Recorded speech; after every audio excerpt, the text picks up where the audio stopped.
apa wigatimu? Wigatimu ana ing negara Ngamarta kene kuwi diperintah Bapak Semar. Nggih.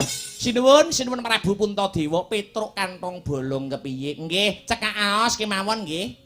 Bares mawon blaka suta blak utang terus terang. Nek lamake wong aluhur Petruk niki dinuta ning gandeng sing ngutus kula niku mung sak Bapak Semar. Suksma mangadi luwih payungana marang panjenengan ingsun. Ingkang angka sepisan ora lirwa ngaturake rasa puja lan puji syukur kunjuk marang purbaning Gusti ingkang Maha Welas kang sarta asih. Awit ya mung panjenengane kang wis paring keslametan lan karaharjan tumrap para umat kang sumebar aning jagat raya, utamane marang para warga gung ing negara Ngamarta. Yayi Werkudara, mbarep kakangku ana apa? Adiku kembar, kula wonten dawuh Kaka Prabu, kula wonten dawuh Kaka Prabu. Sawetara padha dikepénakne anggonmu padha lungguh yodi. Awit pun Kakang durung bisa wawan pangandikan kanthi pratitis kelawan siadi. Jaragan kelungguhan sak mengko negara Ngamarta kerawuhan tamu agung pepundhenmu ya pepundhenku saka negara Mandura. Dalasan para pini sepuh saka negara Ngastina. Yo sasana saha wanci tak aturke mbarep kakangku anggone manembromo marang rawuhe pepundhen lan para pini sepuh. Matur nuwun Dimas. Duh Kaka Prabu Mandura jimat kula donya prapting delahan. Sami wilujeng rawuhipun jeng Kaka Prabu Baladewa wonten negara Ngamarta mriki duh Kaka Prabu. Wit ladalah. Nirbaya nirsangsaya awit panguwasaning Gusti ingkang ngakarya jagat. Lampahipun keng raka ing Mandura mboten nyandung sambikala satunggal menapa. Kinanti karaharjan kinemulan keslametan Yayi Kaka Prabu.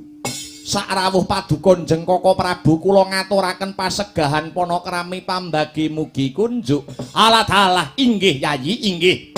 Dahat katedha kalingga murda sih panakraminipun Nyai Prabu Puntadewa ingkang rumentah dhateng pun Kakang ing Mandura. Kosok wangsulipun Yayi. Puja pangestawanipun pun Kakang Kewala mugi kunjuk wonten ngarsanipun Yayi Aji ing Ngamarta. Inggih Kaka Prabu. Gorawalan anggen kula mundi kapetekaken wonten ing jaja rumeketing Wardaya miwah ana rah daging kayuwanan. Mboten langkung sumangga kula dherekaken lenggah ingkang prayogi duh Kaka Prabu. Matur nuwun Yayi.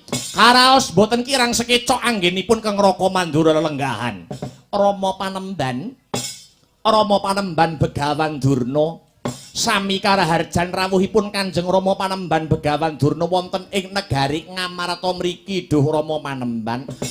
Mleguduk manyar-manyar sumolole sumorate hawlah. Inggih. Anak Prabu ing Ngamarta anak Prabu Puntadewa. Niskala praptanipun pun bapak ing saka 5 bidhal saking griya. Saka 5 ngantos dumugi wonten ing negari Ngamarta. Tansah sinampuran kawilujengan mboten nyandung rubeda satunggal menapa. Nuwun inggih. Kepareng kula ngaturaken pangabekti mugi kunjuk sahandhap pepada paduka Kanjeng Rama Panemban Durna. Nuwun inggih sampun kula tampi adamel bingah ing raos sing penggalih. Bombong gambira marwata suta jroning nala. Mboten langkung pangestunipun pun Bapak Kewala dipun tampi nggih anak Prabu Soda Dwija Kangka. Inggih. Sampun kula tampi kula pundi wonten ing pesundulan dados jimat paripih. Sumangga kula aturi lenggah kanthi prayogi Bapak. Nggih, sampun mboten kirang sekecak anggenipun pun Bapak lelenggahan kok nggih. Paman Harya Sengguni kula wonten dawuh anak anggir. Sami wilujeng sak rawuhipun dhateng Praja Ngamarta mriki nggih Paman. Inggih. Mboten nyandung alangan satunggal punapa kok nggih anak Prabu. Kula aturi lenggah ingkang prayogi mboten kirang sekecok anggenipun keng paman ing kepatihan lelenggahan kok nggih. Sak sampunipun jenak ingkang samya pinarak jenjem ingkang sami sumanggem kejawi saking menika duh Kaka Prabu Baladewa.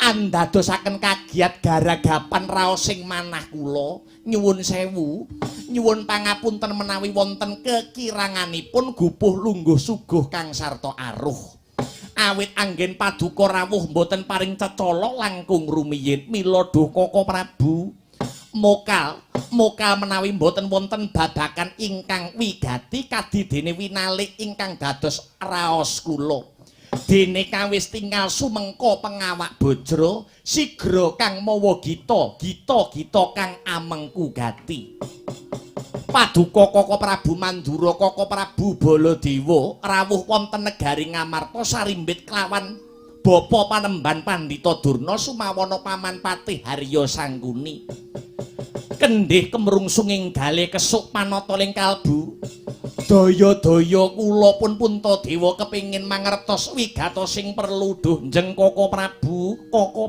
Baladewa premara reh manguswa umyong ambrengeng kadikaronaning kaswasih ring marga Hamalakung Risang Ganta Mastrat maca lengleng lalu manguladi Surya mangrangsang waya Surya mangrangsang waya Umyus amara wayanto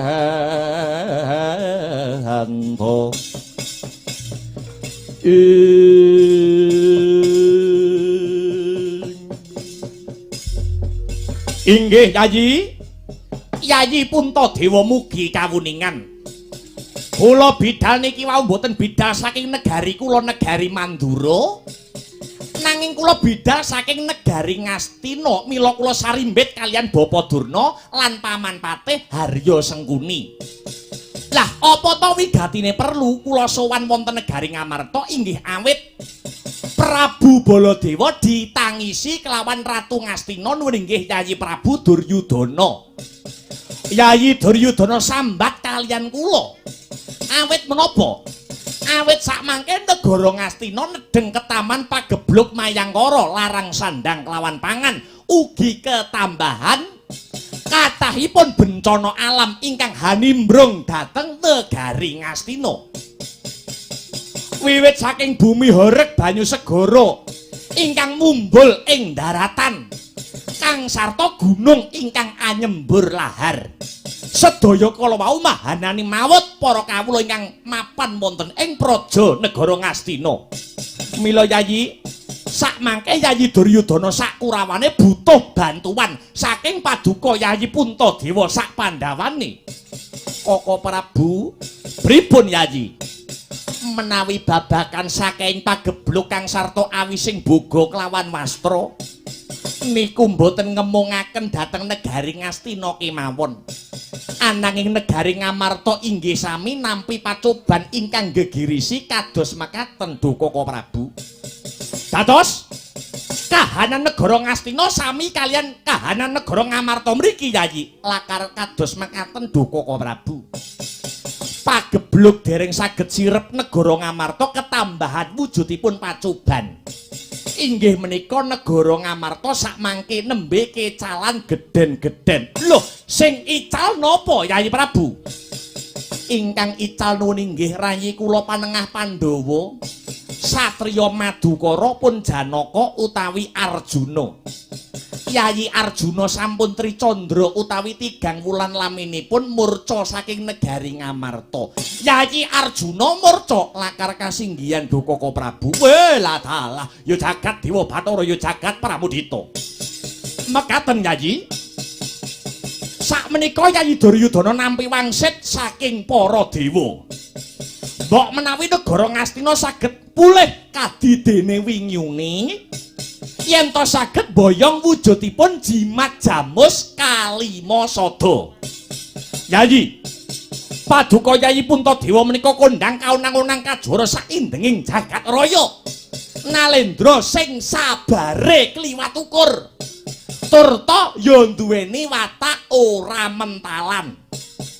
Aja to mung bandane, nyawane bakal diwenehake yen to pancen ana sing njaluk. Mila saking menika Duh Yayi, kula nyuwun mulunge ngati paduka Yayi Puntadewa. Mboten ketang sewulan, mboten ketang 2 wulan.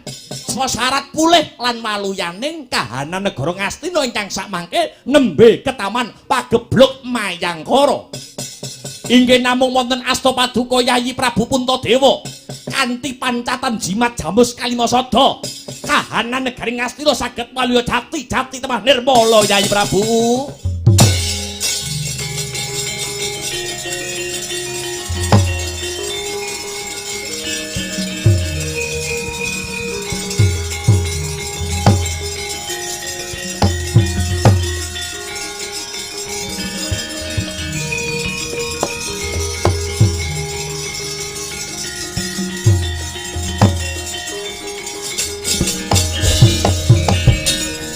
Leng-lenging driya mangu mangun kung kanduhan rimang lir-lena tanpa kahanin lir-lena tanpa kanin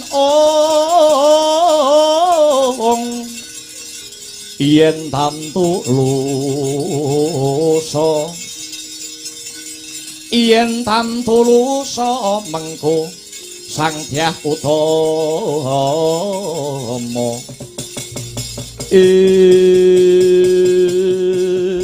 ing kono to wau lagi eca kang nedeng wawan pangandikan kasaru geger paseban jaba gegering jawi labet pisowananira petruk kantong bolong repepeh gawe cingak ingkang samya mulat. Lagi cawawan sabda rekang sumewa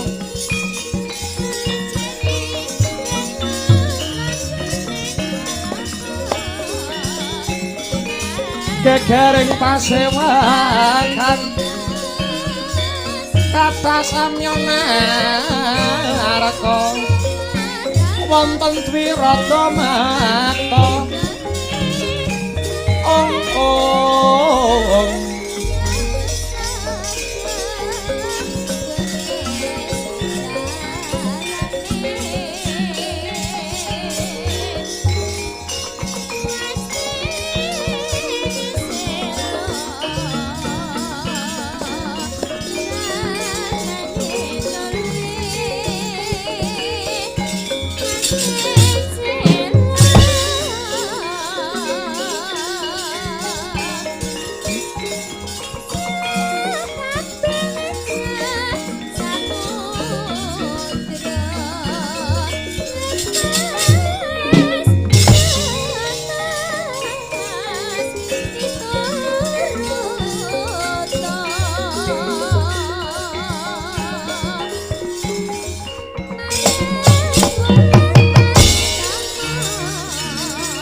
Amit pasang Kalimantabek kula ingkang sowan sinuwun.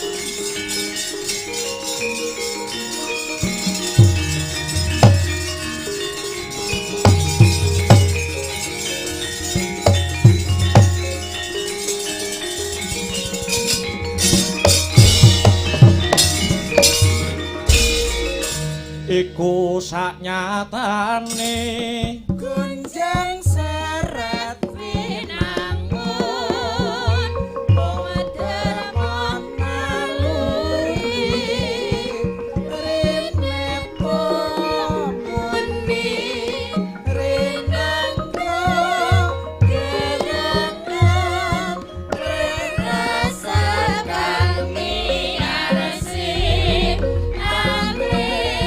Sesinggengan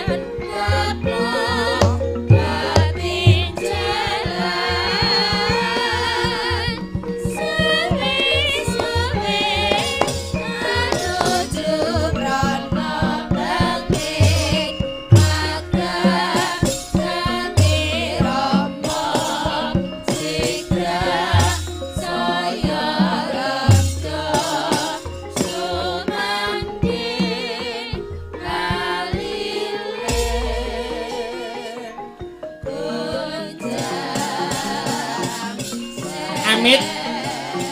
Amit pasang Kalimantabik pisowanan kula sinabeta ing Iladuni dumawaing tawang towang sinuwun ing Ngamarta nyuwun sewu sowan kula nglemah bengkah nyela-nyela ngabiyantara wonten ngarsa paduka sinuwun Prabu Puntadewa. Petruk padha becik sak tekane kantong bolong ana negara Ngamarta. Inggih, awit pangestu paduka sinuwun ing Ngamarta sowan kula winantu ing berkah kawilujengan ndara. Keparenga kula ngaturaken sembah pangabekti kunjuk wonten sinuwun Prabu Puntadewa. Iya Petruk, wis ndak tampa. Ora liwat pangestuku tumuli tampanana. Inggih, kula pundi mugi andadosaken jimating gesang kula. Sinuwun ing Mandura bekti kula katur sinuwun. Iya Petruk, wis ndak tampa. Dikepenakne anggone padha lungguh Petruk. Inggih sinuwun. Ndara kula Njadipati bekti kula katur. Wah, ya Petruk, dikepenake anggone padha lungguh. Inggih, ngestokaken dawuh. Kang, apa?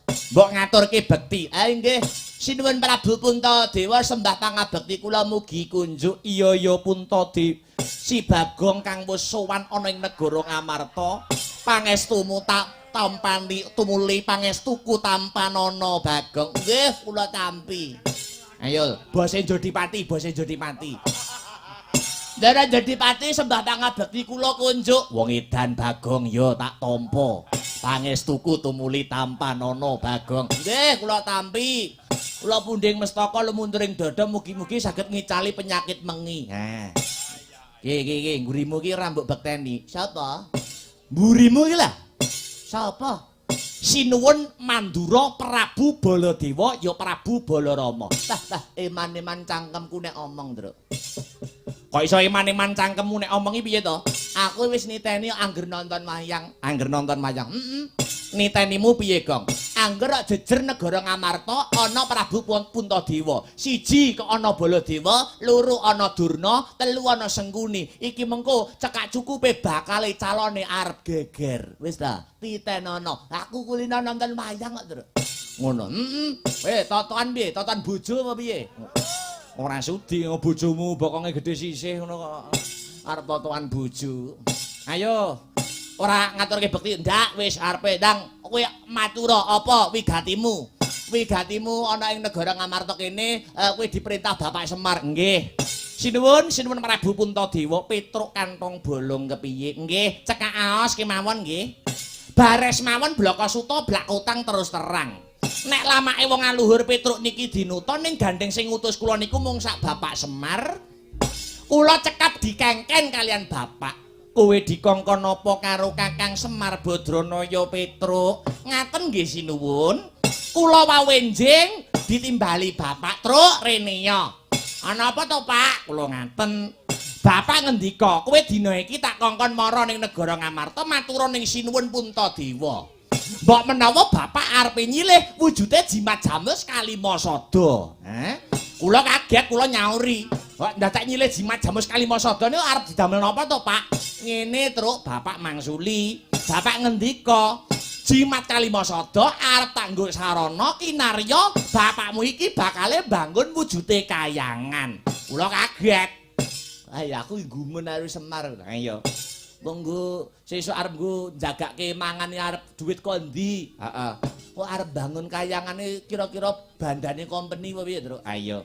Wong sesuk iki lho arep ngopo mangan apa lawuh apa iki bingung. Wis kowe iki meneng aja ngundat-ngundat perkara bangun kayangan. Saiki tugas dhewe nyilih jimat jamus Kalimasada. Kowe tak deplok sirahmu lho kowe kakean ngomong. Heeh.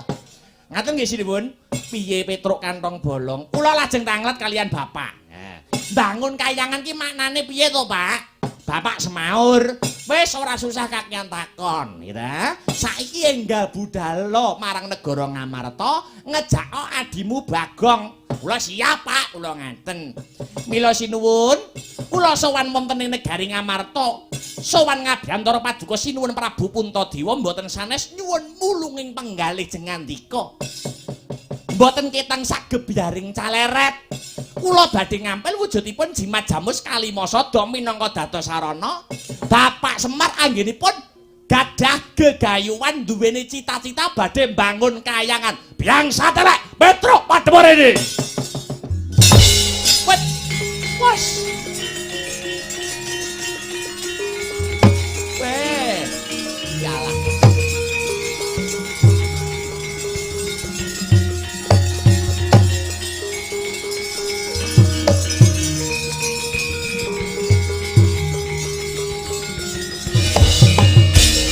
Sumangkah anggrus-rus umbar lindu bumi kunjing kumaluduk guntur ketuk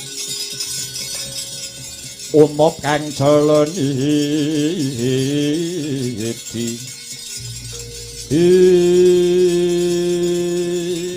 Mas Petruk, piye Gong? Aku meling aku wanti-wanti ya Mas Petruk. Kowe meling apa karo Masmu Petruk? Nek iki engko sida gegeran tenan aku meling aku manti-wanti. Wanti-wanti apa? Nek sida gegeran tenan patih mburi dhewe sing jenenge Sengkuni engko sing jotos ndase ben aku. Ngono, heeh. Aku wis wegel dendam kesumat karo patih siji kuwi. Patih bejijat provokator umat.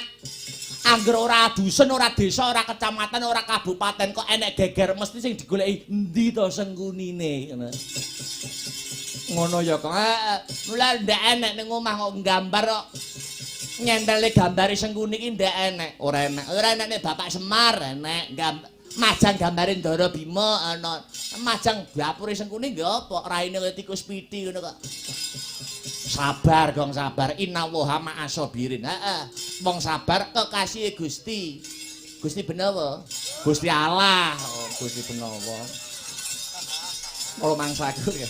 Petruk, wonten dawuh sinuwun.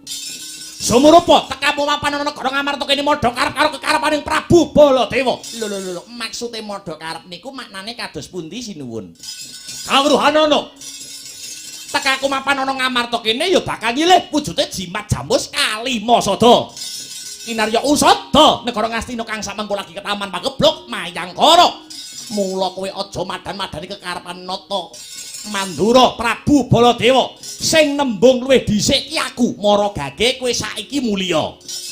Omonga karo bapakmu Semar yen jimat jamus Kalimasada wis disilih dhisik lawan Nalendra Mandura Prabu Baladewa. Kowe duwe dhuwit gawe mulih apa ora? Yen ora duwe dhuwit tak sangoni kowe gek ndang mulya. Aku sepet nyawang raimu. Bahaya. Nek dirupak-rupake lho, Truk. Kok nggur meneng ae. Aku sabar kok, Gong. Ngaten sinuwun, ngaten nyuwun sewu. Sowan kula mriki mboten wonten niat madha karep kalian kekarepan paduka. Niat kula murni diutus kalih Bapak Semar supados ngampil wujudipun jimat jamus Kalimasada wonten ngarsanipun sinuwun Puntadewa. Lho, aku ya dikongkon Yayi Duryudana. Lah rek ngoten pangkate sampeyan kalih kula niku padha. Bengi niki pangkate Baladewa karo pangkate Petruk niku padha. Pangkate padha-padha kongkonan. Dados sampeyan nek badhe ngusir kula niku mboten berhak. Wong padha-padha kongkonane, wong padha-padha tamune, wong padha-padha dayang ngombe wedang sak gelase lho. Sing duwe omah wae ora ngusir, sampeyan lancang arep ngusir Petruk lho. Petruk, jimat jamus Kalimasada kuwi mung siji. Bakale disilihke ning aku dudu dapurmu. Lho mengki riyen. Upamane sidane disilihke teng kula sampeyan ya ora ngerti. Karo dene kula ngabdi dhateng Sinuwun Puntadewa niku pun dangu lho. Arep dikaya ngapa lan kepiye? Pandhawa niku mboten saged nglaleke perjuangane wong-wong cilik. Contone Petruk kalih Bagong niki. Prabu Puntadewa sak pendhawane niku iso duweni derajat kang sarta pangkat, iso dadi pejabat. Ya merga didukung karo wong cilik. Tur Pandhawa ora tau lali karo wong cilik. Niku pemimpin jelas niku pemimpin sing hebat. Beda karo pemimpin sing elek. Sadurunge nyalon gayane nyedhaki wong cilik nyumbang kono nyumbang kene. Bareng wis dadi pemimpin lali karo wong cilik. Bareng nyalokne ora dadi sumbangane dijaluk meneh. Tambahi Truk, tambahi piye? Matamu picek ngono lho. Aja rusuh kowe iki. Ki Sinuwun Mandura Prabu Baladewa kok micek-micekne kok. Sabar. Sampeyan Prabu Baladewa niku dadi pejabat merga dipercaya karo wong cilik, ngoten? Mula aja nyepelekke karo wong cilik, ngoten? Ambak Petruk niku wong cilik, Petruk ora tau nglanggar hukum. Petruk tetep taat karo aturan negara. Buktine Petruk ya gelem bayar pajak, ya. Petruk isih gelem bayar pajak. Lah pajeke rakyat niku nggih ndamel bayari pejabat, didamel bayari wong-wong modele kaya sampeyan niku. Sampeyan niku iso urip kecah bondo tumpakan sing maneka warna niku duwite wong cilik, duwite rakyat. Aja semenang-menang, aja kemaki, aja kecilikan iket gegeden sirah. Niku lho sinuwun putra sedaya niku kari ngenteni keputusane Sinuwun Prabu Puntadewa. Upama Sinuwun Puntadewa sidane nyiliki jimat Kalimasada teng jenengan, kula tak singalah, Petruk tak singalah mboten napa-napa. Ning upamiya jimat Kalimasada disiliki teng Petruk, sampeyan ya kudu nglenggono. Sampeyan ya kudu ikhlas. Ngoten ora kena kok egois niku mboten kena. Aduh, hawane kok saya sumuk. Ning ndi Kakang? Tak metu dhisik udut-udut sik. Rokokan sik ning jero asih ra iso ngrokok. Ya wis padumu wedi ae rek. Wedi karo Petruk karo Bagong. Petruk, dalem. Ora iso, kowe kudu minggat tekan negara Ngamarta kene. Lho mboten murun. Wong sing duwe omah ora mbebeki, ora ngusir Petruk kok jenengan kok minggat-minggatke Petruk. Kepeksane mara cekak cukupe Petruk kantong blok wani karo Prabu Baladewa. Lho, kepeksane kula nggih wani. Kepeksane Petruk nggih wantun. Arep dikaya ngapa lan kepiye laire dhisik Petruk timbang Baladewa. Sampeyan jamane isih cilik sing momong kula lho. Sing ngedusi kula. Bareng saiki dadi wong kondang yo masalah. Kok iso seneng-seneng kalih kula niku lho. Tegese kowe wani karo Prabu Baladewa. Lho, ilang wedine kari wanine. Lho, nek ngono metu njaba. Nyapa tok ning njaba tok ning jero e penak kowe tok ning njaba lho. Nyapa lho, rugi lek bayar. Ora sikut dasmu lho. Maksude metu nek ana gegeran lanang padha lanang. Alah kesupen Prabu sikat. Go. Etan. Go. Wah, amit padahal masih yang Sinuwun.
Diatur-tur miturut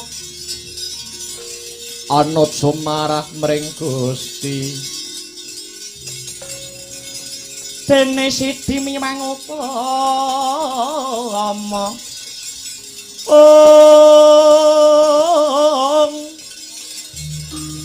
panindak ing praja adil bejo dadi bandara Rina repan mring pro abdi